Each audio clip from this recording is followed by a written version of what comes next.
नमस्कार। Rajesh Pilot government polytechnic college Dausa के YouTube channel पर आपका स्वागत है। मैं अनिल अजमेरा, एचओडी कंप्यूटर्स। आज हम ऑपरेटिंग सिस्टम प्रिंसिपल्स के यूनिट नंबर 1 के पॉइंट ऑपरेटिंग सिस्टम सर्विसेज के बारे में अध्ययन करेंगे। हम इससे पूर्व में पढ़ चुके हैं कि ऑपरेटिंग सिस्टम एक सिस्टम सॉफ्टवेयर होता है जो कंप्यूटर के सारे ऑपरेशंस को कंट्रोल करता है। उसका मेन पर्पस जो होता है वो file management, input output management, processor management और इंफॉर्मेशन मैनेजमेंट होता है। मतलब ये as a system manager work करता है और कंप्यूटर के सारे ऑपरेशंस को कंट्रोल करता है और इसके साथ साथ यूज़र और हार्डवेयर के बीच में इंटरफेस का कार्य करता है। मतलब यूज़र जो भी रिक्वेस्ट देता है, जो भी कार्य करना चाहता है, वो ऑपरेटिंग सिस्टम के द्वारा वो सिस्टम को देता है और ऑपरेटिंग सिस्टम उसको मशीन लैंग्वेज के अंदर कन्वर्ट करके उस प्रोसेस को एग्जीक्यूट करवाता है। तो जो ऑपरेटिंग सिस्टम है वो यूज़र और प्रोग्राम दोनों को सर्विसेज प्रोवाइड करता है। अब ये कौन कौन सी सर्विसेज होती हैं ये हम इस क्लास के अंदर देखेंगे। An operating system provide services to both the users and to the programs. Programs को भी और यूज़र्स को भी, उन दोनों को ऑपरेटिंग सिस्टम को सर्विसेज प्रोवाइड करेगा। It provides programs and environment to execute. जो प्रोग्राम्स हैं वो किसी भी लैंग्वेज में हो सकते हैं, उन लैंग्वेजेस के प्रोग्राम को एग्जीक्यूट करने का एनवायरनमेंट ऑपरेटिंग सिस्टम प्रोवाइड करता है। क्योंकि ऑपरेटिंग सिस्टम के बारे में हम जानते हैं कि ये फाइल मैनेजमेंट करता है, प्रोसेस मैनेजमेंट करता है, आईओ मैनेजमेंट करता है और मेमोरी मैनेजमेंट करता है। तो उन प्रोग्राम्स को मेमोरी में प्लेस करना, उनके लिए प्रोसेस प्रोवाइड करना, इनपुट आउटपुट डिवाइसेस प्रोवाइड करना, तो ये सारी चीज़ें करना और प्रोग्राम को एक एनवायरनमेंट क्रिएट करना जिनके द्वारा वो एग्जीक्यूट कर सके। जैसे इसके अंदर लिंकर्स, लोडर्स, वो सारी चीज़ें भी इन्वॉल्व होती हैं, तो वो प्रोग्राम को एग्जीक्यूट करने के लिए एनवायरनमेंट तैयार करते हैं। Second, it provides users the services to execute the programs in a convenient manner. तो ये जो प्रोग्राम्स हैं उनको सुविधाजनक तरीके से एग्जीक्यूट करने के लिए सर्विस प्रोवाइड करता है। ये कुछ कॉमन तरह के जो प्रोग्राम्स हैं, ये सर्विसेज हैं जो ऑपरेटिंग सिस्टम द्वारा प्रोवाइड की जाती हैं। वो हैं program execution, input output operations, file system manipulations, communication, error detection, resource allocation और प्रोटेक्शन। तो ये 7 सर्विसेज हो गई। Number 1 is program execution, second is input output operations, third is file system manipulation, fourth is communication, fifth error detection, sixth resource allocation and seventh is protection. तो ये 7 तरह की services operating system provide करेगा। अब हम इसमें एक एक सर्विस को देखेंगे कि प्रत्येक सर्विस के अंदर ये क्या कार्य करता है। तो पहली जो सर्विस है जो ऑपरेटिंग सिस्टम द्वारा उपलब्ध करवाई जाती है वो है प्रोग्राम एग्जीक्यूशन, कि प्रोग्राम के एग्जीक्यूशन के लिए एनवायरनमेंट क्रिएट करना। So the operating system handle many kind of activities from user program to system program like printer, spooler, name, servers, file server, etc. Each of these activities is encapsulated as a process. हम आगे की units में पढ़ेंगे कि programme किस तरह execute होते हैं। प्रोग्राम को छोटी छोटी स्मॉलेस्ट एंटिटी में डिवाइड किया जाता है जिनको प्रोसेस बोलते हैं, और ये प्रोग्राम छोटे छोटे प्रोसेसेस के द्वारा ही एग्जीक्यूट किए जाते हैं और उनके तरीके अलग अलग होते हैं। वो हम अगले यूनिट के अंदर पढ़ेंगे। अभी फ़िलहाल हम ये जानते हैं कि जो प्रोग्राम है उनको प्रोसेसेस के अंदर डिवाइड करना, उनको इनपुट आउटपुट उपलब्ध करवाना, मेमोरी उपलब्ध करवाना, सीपीयू उपलब्ध करवाना, तो ये सारे जो रिसोर्सेज हैं ये उपलब्ध कराना ताकि प्रोग्राम के जो प्रोसेस हैं वो एग्जीक्यूट कर सकें, अपना काम कर सकें। ये कार्य ऑपरेटिंग सिस्टम द्वारा किया जाता है। A process includes the complete execution context. What is execution context? Code to execute, data to manipulate, registers, OS resource in use. So following are the major activities of an operating system with respect to program management. Program को execute करने के लिए programme किसी भी language के अंदर लिखे हुए होते हैं। वो असेंबली लैंग्वेज हो सकती है, कोई हाई लेवल लैंग्वेज हो सकती है, और उस प्रोग्राम को मेमोरी में प्लेस किया जाता है। उसके साथ में कुछ डेटाज होते हैं जिनको डेटाज के साथ में कैलकुलेशन की जाती है। डेटा सीपीयू में स्टोर होता है, जो जिस जगह इनको स्टोर किया जाता है वो रजिस्टर्स कहलाते हैं। डिफरेंट तरह के रजिस्टर्स होते हैं डिफरेंट तरह के माइक्रो प्रोसेसर्स में। और ऑपरेटिंग सिस्टम रिसोर्सेज को भी यूज़ करेगा। रिसोर्सेज होंगे इनपुट आउटपुट डिवाइसेस या पेरिफेरल डिवाइसेस। इसमें हार्ड डिस्क भी आ जाएगी, मेमोरी भी आ जाएगी और सारे डिवाइसेज आ जाएंगे, वो सारे इसके रिसोर्सेज होते हैं।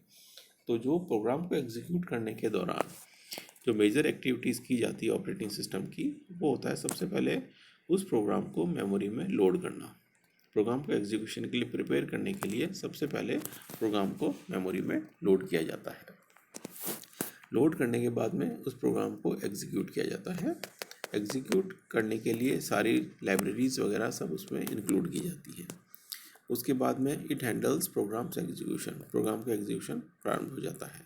इसके लिए प्रोसेस सिंक्रोनाइजेशन किया जाता है, प्रोसेसेस के बीच में कम्युनिकेशन किया जाता है और डेडलॉक हैंडलिंग की जाती है। ये प्रोसेस सिंक्रोनाइजेशन क्या है कि डिफरेंट प्रोसेसेस को सिंक्रोनाइज करना, किसी डिफरेंट लाइब्रेरी या डिफरेंट फंक्शंस की जो आवश्यकता होती है वो सारे फंक्शंस या लाइब्रेरी के द्वारा उसको उपलब्ध करवाना। उसके बाद में इंटर प्रोसेस कम्युनिकेशन, यदि एक वैल्यू दूसरे फंक्शन के लिए आवश्यक है, किसी प्रोसीजर के लिए आवश्यक है, तो एक प्रोसेस से दूसरे प्रोसेस के अंदर कम्युनिकेट किया जाएगा। वो फंक्शंस या प्रोसीजर्स के थ्रू हम कर सकते हैं। तो ये भी ऑपरेटिंग सिस्टम द्वारा प्रोवाइड किया जाता है। और उसके साथ में डेडलॉक हैंडल करना। तो ये डिफरेंट चीज़ है कि डेडलॉक नहीं होना चाहिए। डेडलॉक का मतलब सिस्टम हैंग हो जाता है और कोई भी एक्टिविटी नहीं करता। तो डेडलॉक को अवॉइड करने का काम भी ऑपरेटिंग सिस्टम करता है।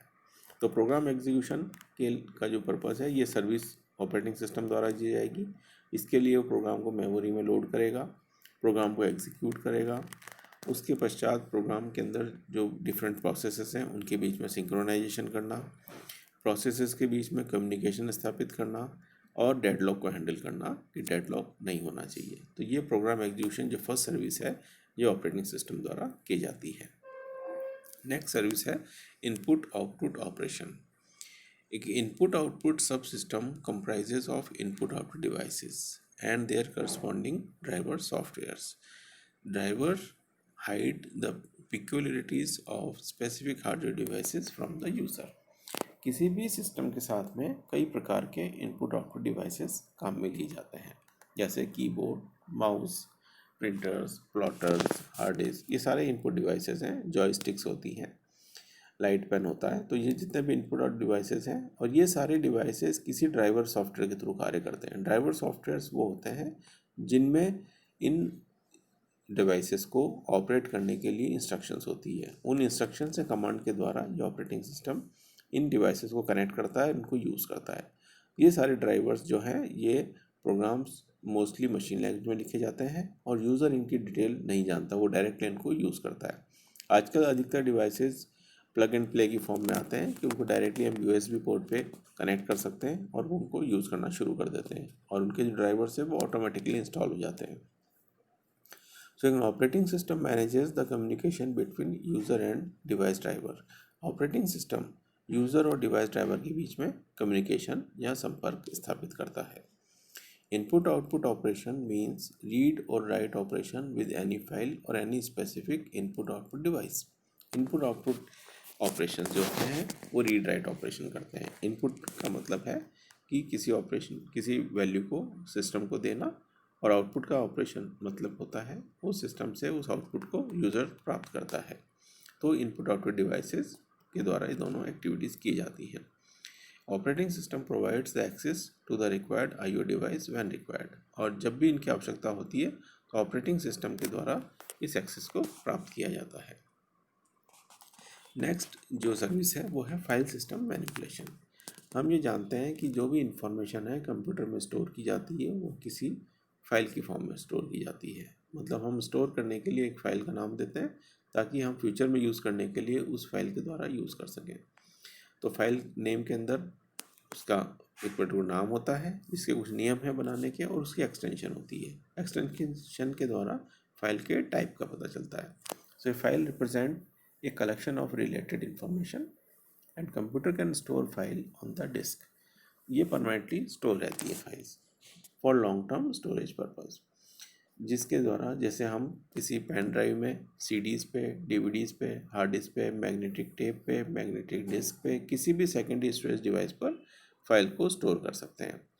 Each of these media has its own properties like speed, capacity, data transfer rate and data access method. अलग अलग जो डिवाइसेस हैं उनके अलग अलग प्रॉपर्टीज़ होती हैं।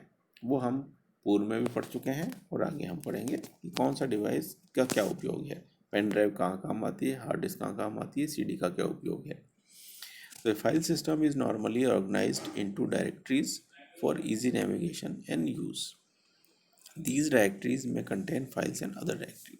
फाइल्स को हम डायरेक्टरीज के फॉर्म में सेव करते हैं और एक ट्री स्ट्रक्चर होता है जिसमें स्टार्टिंग डायरेक्टरी रूट होती है, उसके अंदर हम दूसरे सब फोल्डर्स या फोल्डर्स बना सकते हैं और टाइप ऑफ फाइल के अकॉर्डिंगली इस इंफॉर्मेशन को हम अलग अलग फोल्डर्स में रख सकते हैं ताकि वो ऑर्गेनाइज तरीके से स्टोर की जा सके और उससे फ्यूचर में यूज़ कर सकें। Next is following are the major activities of an operating system with respect to the file management. अब फाइल मैनेजमेंट के लिए कौन कौन सी मेजर एक्टिविटीज़ ऑपरेटिंग सिस्टम द्वारा की जाती हैं वो निम्नलिखित हैं। जैसे प्रोग्राम उसको रीड करेगा या राइट करेगा। रीड और राइट दो ऑपरेशंस होते हैं। जब फाइल सबसे पहले क्रिएट की जाती है फर्स्ट टाइम, उसके बाद में हम उसके अंदर राइट करते हैं और जब हमें कोई इन्फॉर्मेशन चाहिए होती है तो उसको हम रीड करते हैं। तो इनको ओपन भी अलग अलग मोड में किया जाता है। The operating system gives the permission to the program for operation on file. Operating system किसी भी प्रोग्राम को फाइल ऑपरेशन के लिए अनुमति प्रदान करता है और वो अनुमति अलग अलग प्रकार की होती है, जैसे read only, read write, denied and so on. मतलब उस फाइल को केवल रीड किया जा सकता है, केवल रीड राइट दोनों किया जा सकता है या डिनाई भी कर सकता है। जिस तरह के एक्सेस राइट होंगे उसके अकॉर्डिंगली परमिशंस उसको उपलब्ध की जाएगी। ऑपरेटिंग सिस्टम यूज़र को क्रिएट और डिलीट करने के लिए फाइल के अंदर एक्सेस प्रोवाइड करता है। ऑपरेटिंग सिस्टम यूज़र और डायरेक्टरीज के बीच में इंटरफेस प्रोवाइड करता है और उनको बैकअप करने की सुविधा उपलब्ध करता है ताकि फ्यूचर में उनको यूज़ किया जा सके। तो हमने देखा कि ऑपरेटिंग सिस्टम की जो सर्विसेज हैं वो प्रोग्राम एग्जीक्यूशन, इसके अंदर प्रोग्राम को एग्जीक्यूट किया जाता है, मेमोरी में लोड किया जाता है और उसके प्रोसेस को सिंक्रोनाइजेशन, कम्युनिकेशन और डेडलॉक हैंडल किया जाता है। उसके बाद में operating system input output operation control करता है जिसके द्वारा किसी भी इनपुट आउटपुट डिवाइस से इंफॉर्मेशन प्राप्त की जा सकती है या उस पर भेजी जा सकती है। और तीसरी चीज़ है फाइल सिस्टम मैनिपुलेशन। तो ये हमारा जो फर्स्ट पार्ट है वो इसका ख़त्म होता है कि बाकी के जो फाइल ऑपरेशंस है वो हम नेक्स्ट क्लास के अंदर रीड करेंगे। Thank you.